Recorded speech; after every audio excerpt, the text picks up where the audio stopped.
Oh, I got some juicy news for you.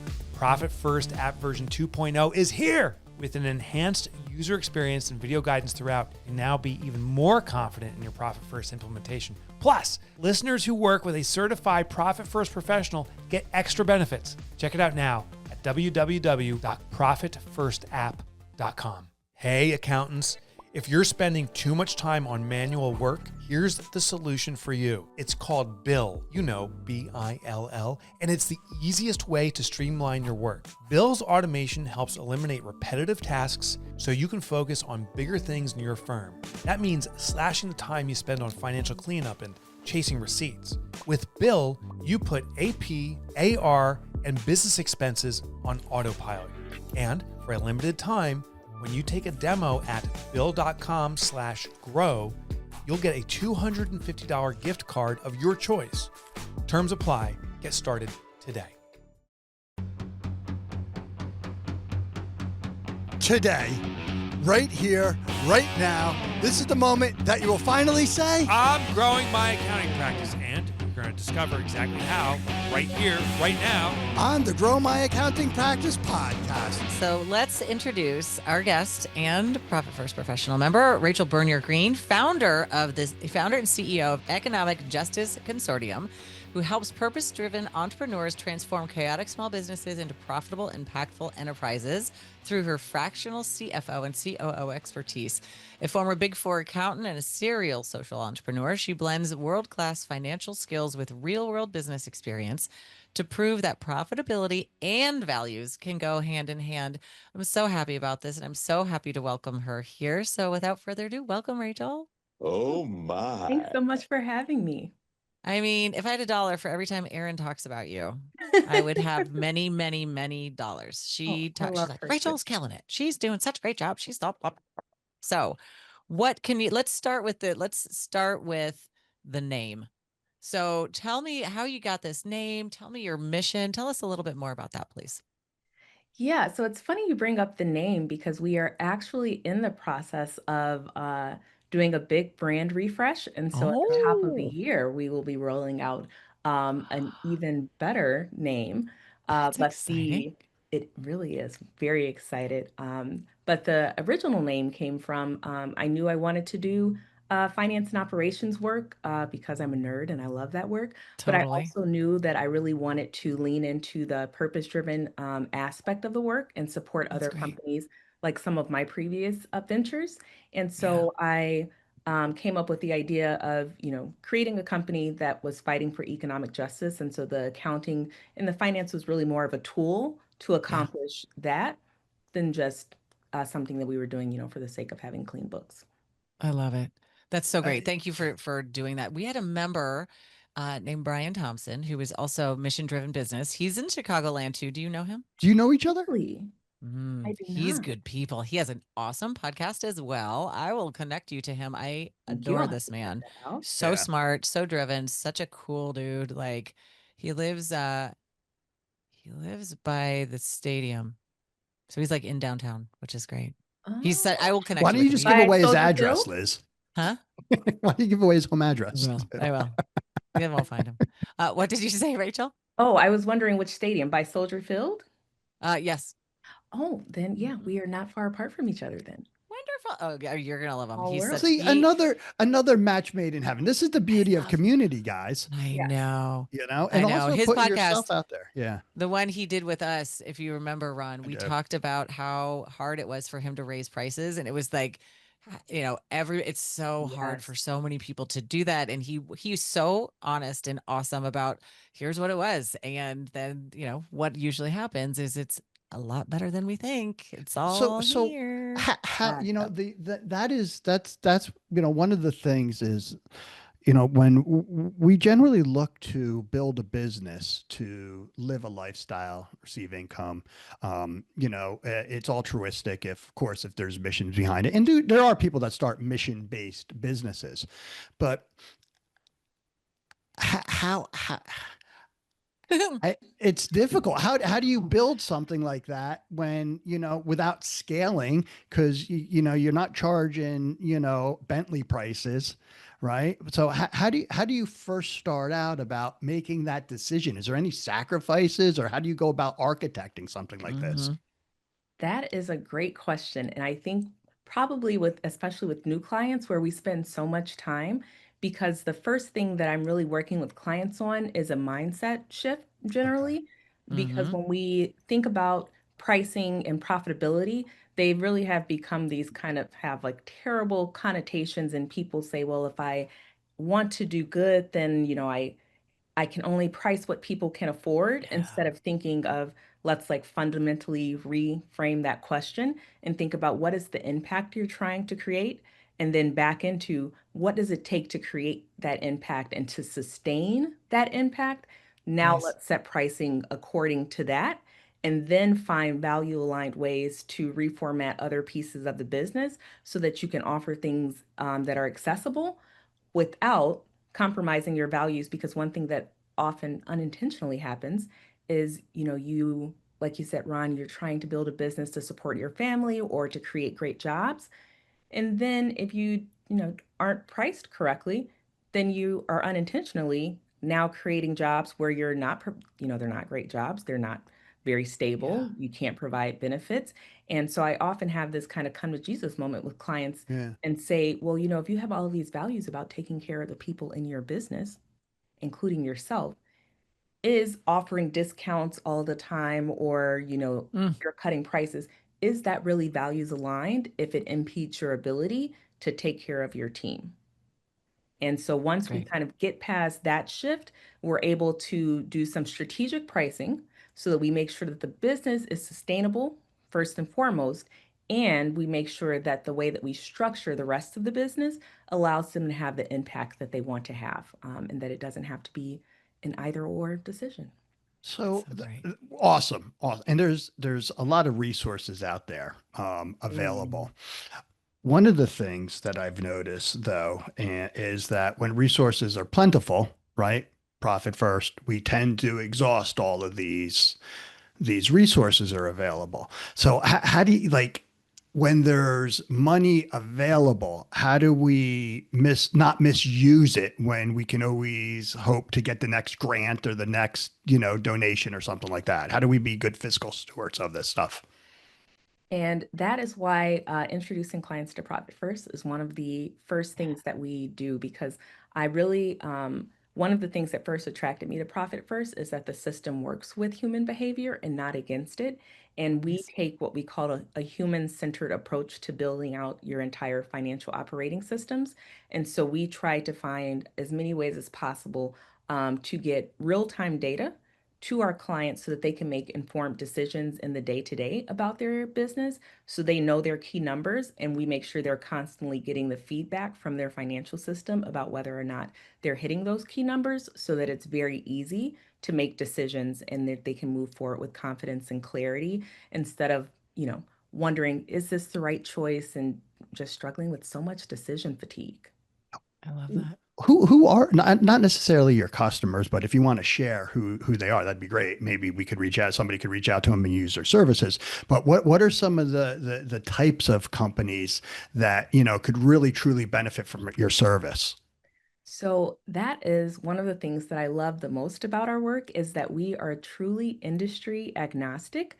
And the thing that really brings all of our clients together is that they have some audacious goal that they're trying to achieve through their business. So that means that we have consulting firms.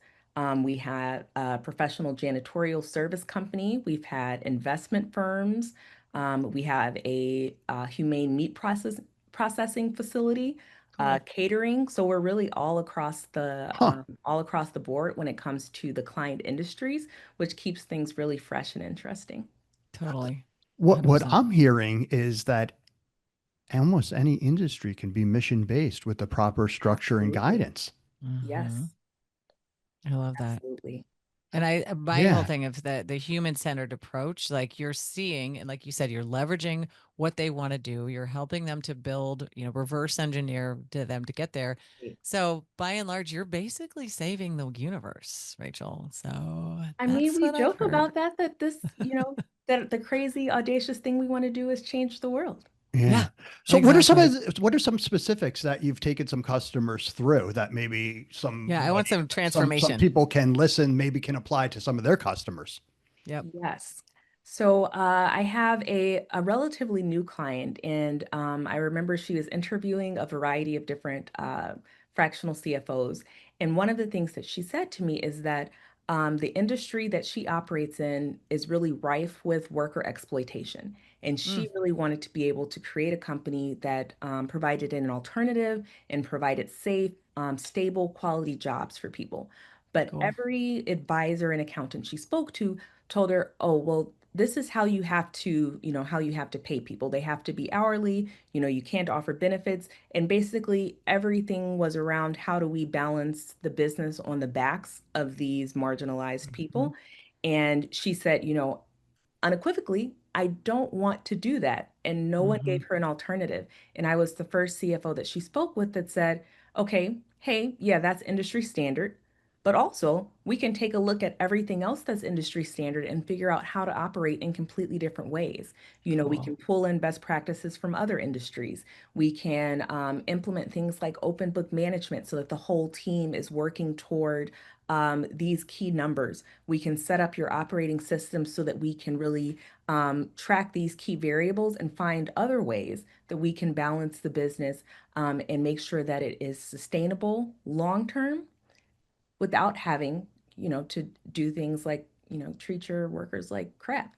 And just the fact that we were willing to engage in that conversation and say, we'll Yeah. actually get into the numbers, we'll figure it out because you don't have to choose. Your business can be profitable and it can be successful. And the people you work for can actually love coming to work. Yeah. That's amazing. That's amazing. I I think It's of got to the be designed, though. yeah. It's got to be designed with the Exactly. that's It what we're does not talking about. happen just by Mhm. chance or by good Yeah, like intention. you just don't. It's so if some of us listening, they're like, "Oh, I'm going to start a mission-based business." Whoa, whoa, whoa, whoa, whoa! Yeah, do it right though. Do Yeah. it right Yeah. and make sure that you understand a mission-based business is not the same as a not-for-profit business. Your business still has to be profitable. And even Yes. more so, I always tell people that if I only took one thing away from the first mission-based business that I started and how it ended, it's that the stakes are higher for mission-based businesses because it's not only your financial sustainability that's at stake, but it's whatever impact that you are actively working on that is also at stake. Do you And have to I think hire? the Oh, sorry. Go ahead. I think the other piece of that, so what I was thinking about is to your point, like you're saying everybody said no to her, right? The standard is this is the standard. And so she's standing up and all these mission driven businesses are like, I disagree with you and how hard it is to A, stand up and disagree, Yeah, B, to be the first, second, third of anything. And absolutely. then you have to, it's like being, a minority or a woman, like we have to do better Yep. because everyone's watching and they're like, see, they're Yeah. waiting for us to say, see. So like, can you talk to me about like the power of the relationship that you have? You mentioned, being the first person that said yes to her or said, your Yeah. line really was, we'll figure it out. But I know all these things. I know what all the standards are. Let's flip them. Let's look on the other side of it. Let's turn it upside down. Let's turn it around. So what does your relationship look like when you're thinking of like how you develop a really strong client relationship or how you help them to deliver or to develop client relationship? What's the relationship look like with you and your clients or in this? Yeah. I mean, I think the first thing is that it's exponentially deeper than Yeah. people typically find between, an accountant and a uh, a client, because our clients know before anything else that we care deeply about them and the work that they're trying to do. One of the things that we talk about a lot at our company is that we are here to eliminate the financial anxiety and operational chaos that can come with operating a business. And so Yes. we start there at the emotional connection. So it's not just creating systems for the sake of creating systems or to create more profit, but we actually understand that This system lets someone sleep better. This system helps someone get to their kids' soccer games without having to second guess what's happening in their company. And because everything that we do is really grounded in the human impact, it just allows us to develop relationships, you know, deeper, quicker, and our clients they're all in Yeah. because they're really, putting in the work to transform their businesses right along with us, because they know that we're giving their business everything that we have. You I you love it. you, you mentioned moat competitiveness. What is that? The competitive moat. Yeah, the competitive moat. What are you referring to when you're talking about that? I don't recall, I don't think Sort of why values aligned service providers develop stronger client relationships. So I think it's just the power of the mission, driven business for yeah, their client base. Yeah. yes, yeah. We're So I like, have, yes, love yeah, it. Those are your I have words, by the way.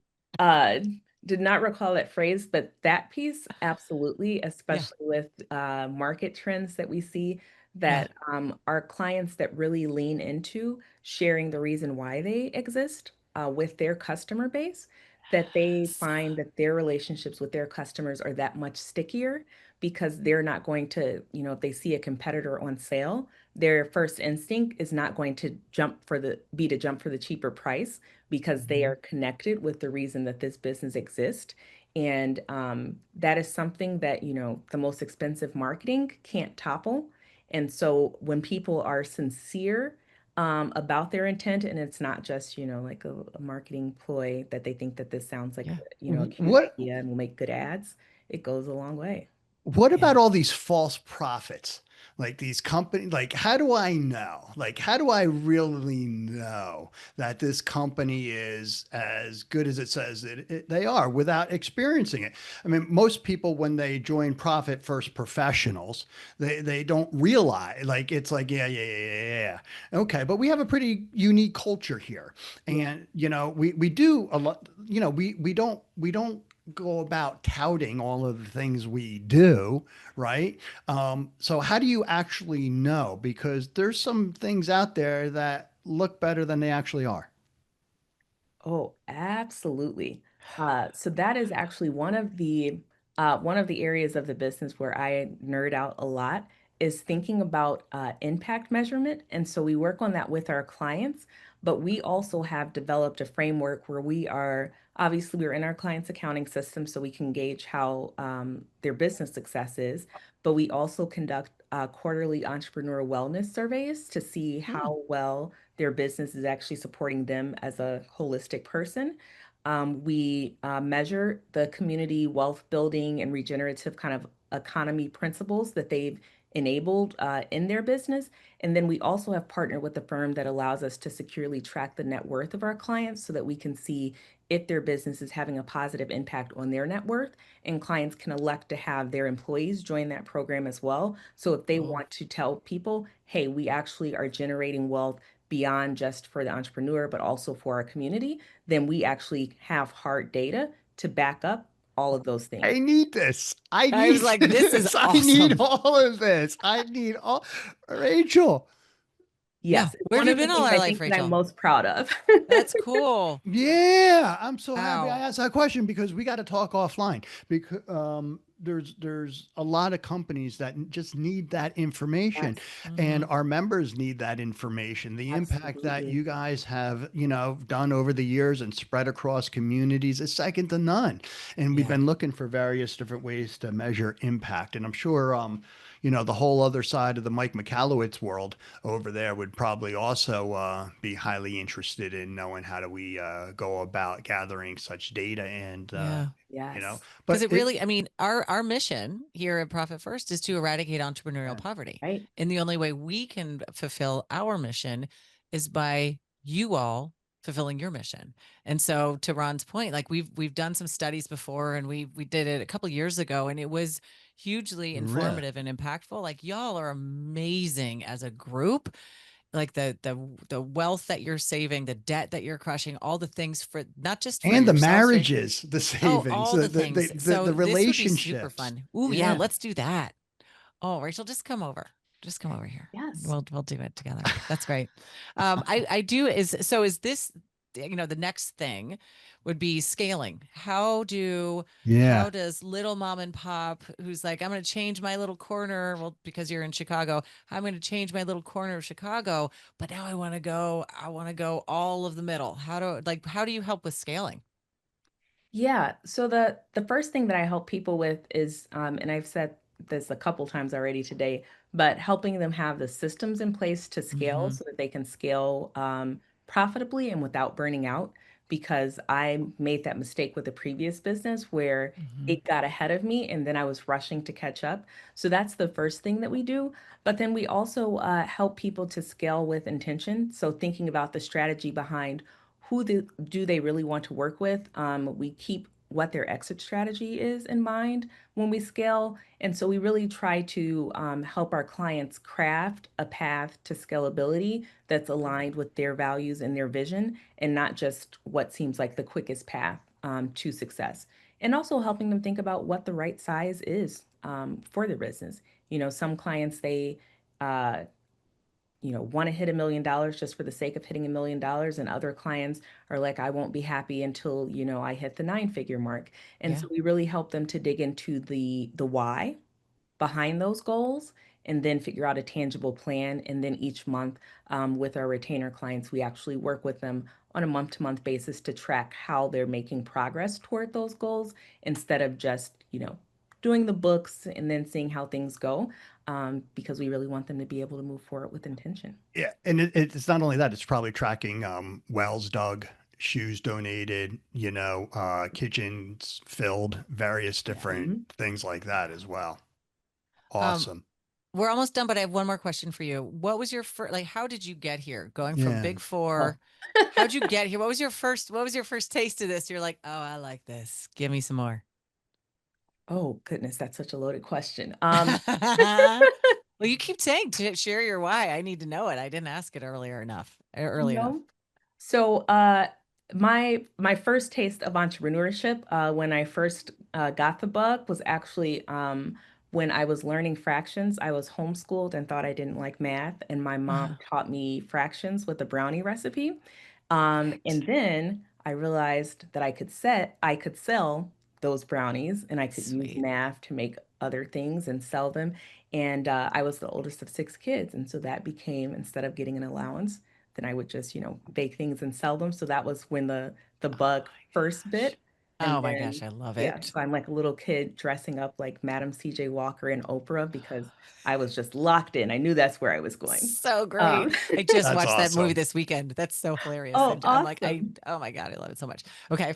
And That's, then, yep. fast forward, uh, I actually left the Big Four and said I was Yeah. never going back, boomeranged back after grad school. Oh, And then I was just like working in a really toxic environment. I was yep. burned out. And so I started stress baking again Yep. because I went, back to my roots. And eventually I decided saw a pop-up opportunity in my neighborhood. It was like an economic revitalization project, and they were taking vacant storefronts and allowing businesses to pop up in them. And Sweet. so I was like, oh, I'll go check this out and I'll pop up. It'll be a fun thing I'll do for the weekend. And someone tasted my products and they actually left. And then they came, like, drove back across the city and came back and said, did you know Whole Foods is opening a new store and they're looking for vendors? You should try to get your food in their store. Oh, And I laughed at them because I had never worked, so much yeah. worked in a restaurant before. Yeah. Um, but the fast forward of that story is that I ended up landing a product in Whole Foods, leaving my Big Four job. I actually got the chance to meet both of the co-CEOs of Whole Foods at the Get time. They out. referred us into Starbucks, got the chance to meet Howard Schultz, What? and yeah, fly out to Seattle. And we were working with regenerative farmers and hiring people who've been previously incarcerated. And yeah, and it was a fantastic ride. So I did that for almost 9 years. And Holy then, wow. I want to be you when I grow up, Rachel. This is a Yeah. fantastic story. So glad I asked. So This is amazing. you'll love the line that Casey Anton has in Profit First for restaurants. Your pricing needs to include spilt batter, burnt muffins, and freebies. Yep. Burnt brownies for her. Yeah. absolutely, because Mm-hmm. yeah, the beginning of the end of that business was January 2020. Our ceiling caved in at our Ooh. manufacturing kitchen. Oh, literally. Literally, like there was Yeah. a 12-foot hole in the ceiling, rotten lumber, black mold, the whole just very dramatic fashion. Oh And man. then yeah, we did an emergency move across the city and used up all of our reserves to do that. And Oh, then friend. COVID hit, a Oh, couple weeks after we got licensed in the new place. And we had reserves to get through the move. We didn't Yeah. have reserves to weather Uh-uh. the storm that came after that, right. which is why I am so uh, enthusiastic about helping other businesses Yeah. have a purpose, protect their impact.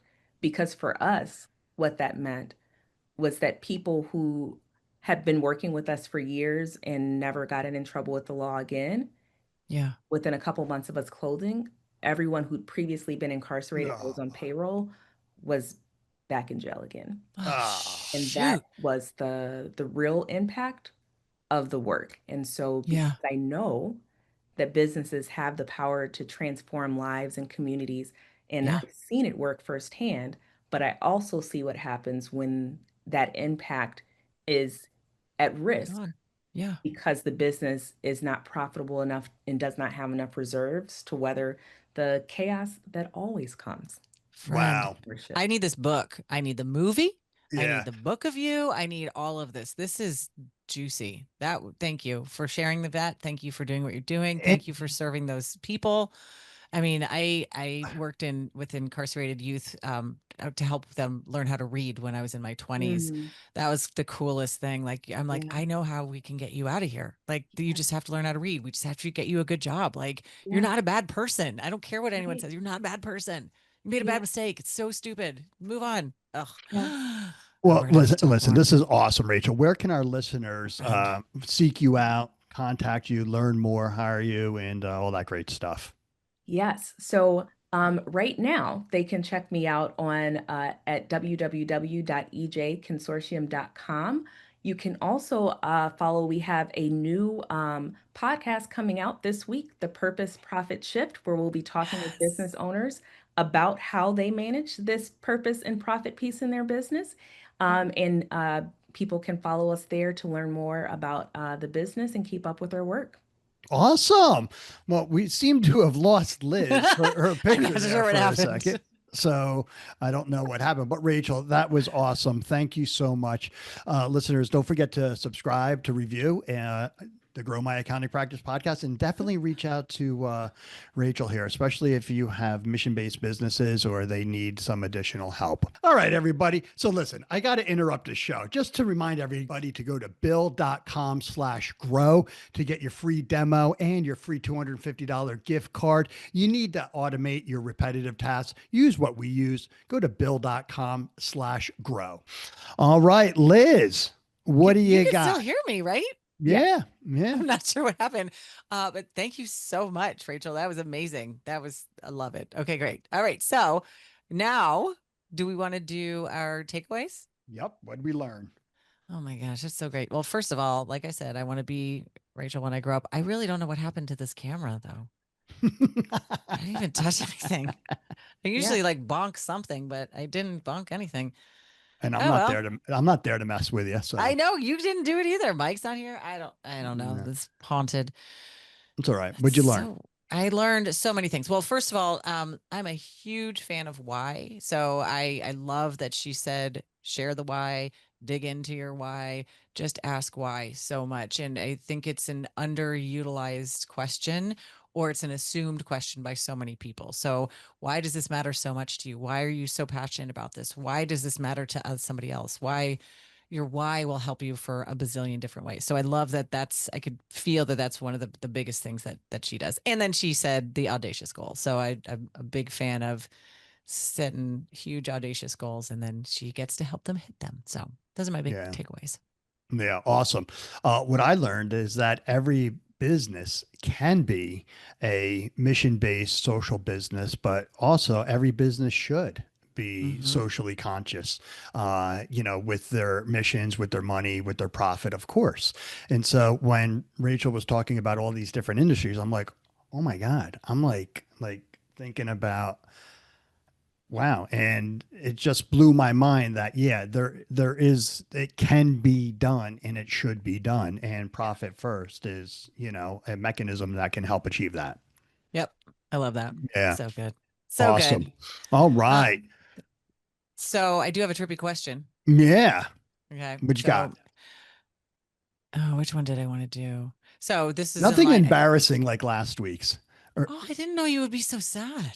You're so sad. She brought up family issues and stuff, Rachel. It was horrible. I did not. I said, how would your family describe you? You went dark. I was like, mine would be like crazy, energetic, amazing. Yeah. Oh, you're like super dark, depressed. And if you're really following us, you can tell it was only an hour ago because I'm wearing the same shirt and it's still on my mind.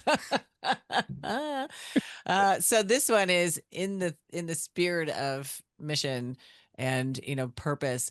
Ron, if you could save one piece of land, which piece of land would you preserve forever? The East Coast. Yeah. Yeah, I love the beach. The whole East Coast. Yeah. What do you mean? I mean, Jersey Shore? Jersey Shore, Yeah. I mean, you're talking a piece, right? So it's not like I can't save America. Can I save the continent? Which part of the East Coast? I need that. Yeah. The Jersey Shore. Let's go, baby. Point Pleasant for the win. If anything, I think our beaches, all of our natural resources should be pristine, but particularly, I'm a beach fan. And so, I would, if I had to pick something to preserve, it would probably be the beach. Yeah, mine would be an ocean too. And I was trying to decide where it would be, but it's like one of the most beautiful places, or it's the Central California coast, that side. So I love East Coast. I'm like, East Coast is my piece, but there is so much stunning beauty, and like from Central Coast, from south of San Francisco to north of LA, that is just so gorgeous. And a lot of it, all of it. I know. All of it. I know. All right. Well, okay. Listen. So then what's your insider access, friend? Yeah. So insider access, this is something that we are doing that you can also do. And it's so simple. And that is, if you want to begin, making a social impact, open up a social account. Mm-hmm. Open up an additional account. You could call it a tithing account. You could call it a charity account. You can call it I'm going to help buy popcorn from the kids account, whatever. Okay. You could fund, it's going back to school. One of the things here that we do is we pay for our employees' kids' school supplies. That's one of the benefits here, except when they go to college. So I'm not paying for your daughter's books. Okay. That's not a what whole I didn't hear different that thing. before. The receipts on your desk. It's fine. All right. Thank you. But in order to do that, you should set up a bank account in order to do it. There you go. Profit First app already gives you a step-by-step system with me, Mike Michalowicz, guiding you through every step of profitability. But the app team has been working behind the scenes on something that is going to make running Profit First even easier. Keep listening this month so you can be the first to know. Yeah, thank you guys. I was just talking about that one, Ron. I was just talking about that back to school account, and everyone's like, what? I was like, yeah, so nice. But you all take that very seriously. You and Mike, here's how we want to impact our own community. So I appreciate that. Always practicing what you preach, friend. I love it. That's right. So what are you guys practicing? What you're preaching? Okay. Let us know. Reach out, subscribe. What else do they need to do? Well, if they want to hang out with the likes of Ms. Rachel Bernier Green, they should go to profitfirstprofessionals.com. Click on the button that says Become a Profit First Professional. You get to have a conversation with Ron or with me and learn about how Rachel and others in our community get to make the difference that they want to make in this universe. It's not just about accounting. It's not just about bookkeeping. It's not about taxes. It's about truly leveraging behavior and helping your clients do the best that they can. So if you're interested, profitfirstprofessionals.com, click on Become a PFP. That's it. Thank you, everyone. And I'm glad my camera came back on. So until next time. Everyone. See ya. Bye. Bye.